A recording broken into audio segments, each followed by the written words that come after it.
Isang sugatang agila na kilala sa lokal na komunidad bilang Tawi ang natagpuan at matagumpay na nailigtas sa bayan ng Sadanga Mountain Province. Natagpuan ito ng mga residente sa Malanas River na hindi na makalipad. Ang nadiskubreng Philippine Serpent Eagle na endemic sa bansa ay nakitaan ng sugat sa kanang paa.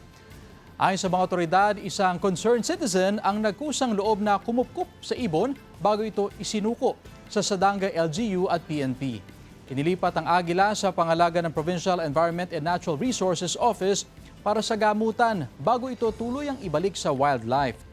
Pinangalanan ng ibon bilang Yumaa Eagle na hango sa sinaunang pangalan ng Sadanga bilang simbolo ng kanilang kultura at ugnayan sa kalikasan.